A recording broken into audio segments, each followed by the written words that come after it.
कर्तव्य पूरे करने पड़ेंगे। तो कहते हैं सब किताबन की जब पाई हकीकत, तब तिन सब जाहिर हुई महमद हक मार्फत। कितनी अच्छी बात कही है। जितनी भी किताबें हैं, जितने भी धर्म ग्रंथ हैं, जितने भी शास्त्र हैं, अगर वास्तव में जब उनकी हकीकत देखो ना, वास्तविकता, तब तिन सब जाहिर हुई, तब ये जाहिर होता है, प्रकट होता है। क्या? राज्य की मार्फत, इस किताब से, यानी कि बाकी किताबों में नहीं। जब हम इस किताब को पढ़ते हैं, इस ब्रह्मवाणी को पढ़ते हैं, इस ब्रह्मवाणी के द्वारा हमें सारी वास्तविकता पता लगती है, सारी सच्चाई पता लगती है। तब सब बातें जो राज्य हैं, राज्य क्या है? मार्फत है। मार्फत देवे इश्क, इश्के होवे दीदार, इश्के मिलिए हक्सो, इश्के खुले परद्वार। मार्फत देवे इश्क, कौन दे रहा है? राज्य तो इश्क देने वाले हैं, मार्फत राज्य है। मार्फत की अवस्था तो वो अवस्था है जो बहुत कम कोई परमहंस, बड़े बड़े परमहंस ही पा पाते हैं। बस हकीकत तक पहुंच जाए तब भी बहुत बड़ी बात है। हकीकत में यानी कि हम परम धाम के 25 पक्षों में विचरण कर लें, कुछ देख लें, लेकिन मार्फत में तो क्या होता है? लाली देखन में गई, मैं भी हो गई लाल, लाली मेरे लाल की जिद देखो तितला।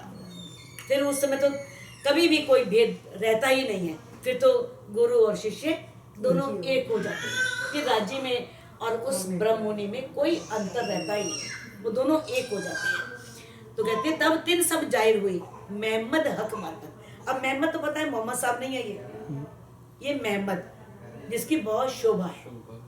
बसरी महमद, मलकी महमद, हकीम महमद, सबके आगे महमद आया है। मोहम्मद शब्द अलग है, महमद शब्द अलग है। महमद का अर्थ है जिसकी बहुत बड़ी शोभा, जिसकी बहुत बड़ी महिमा है। अब इसमें जो आगे आएगा ना, छठे प्रकरण के बाद जो बातें आएंगी वो सारी आएंगी कौल फैल हाल की। किस तरह से हमें राज्य की कई हुई बातों पर अपने दिल में धारण करके चितवन करनी है, और फिर किस तरह से राज्य को दिल में बसाना है और हमें रहनी में आना है। ये सारी बातें आगे छठे प्रकरण के बाद सारी आएंगी, और मंगलाचरण के बाद सारी इश्क की बातें आएंगी, गहरी बातें सारी। राज्य ने सब समझाया है कि वास्तव में कौल कुछ नहीं है, कौल की वाणी है। राज्य ने बातें कही है हमको, और एक ही बात कही है, चितवनी करो, फैल में आ जाओ, चितवनी करो। और जो रूह फैल में आ जाएगी वो राज्य को दिल में बसा ही लेगी, क्योंकि जिसका ध्यान करेंगे वैसे बनेंगे ही नहीं बनेंगे, बनेंगे ना। माया का ध्यान करने वाला माया भी बनता है, और राज्य का ध्यान करने वाला, राज्य तो शांति के, आनंद के भंडार है, शांति के भंडार है, तो माधुर्यता के भंडार है। तो अंदर शांति भी आएगी, माधुर्यता भी आएगी, आनंद भी आएगा।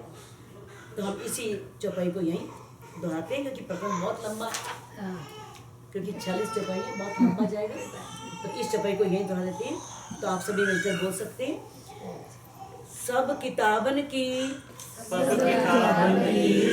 जब पाई हकीकत, जब पाई हकीकत, तब तिन सब जाहिर हुई, तब तिन सब जाहिर हुई महमद हक मार्फत, महमद हक मार्फत। बोलो श्री राम की जय, बोलो सद्गुरु महाराज की जय, बोलो सर्व सुंदर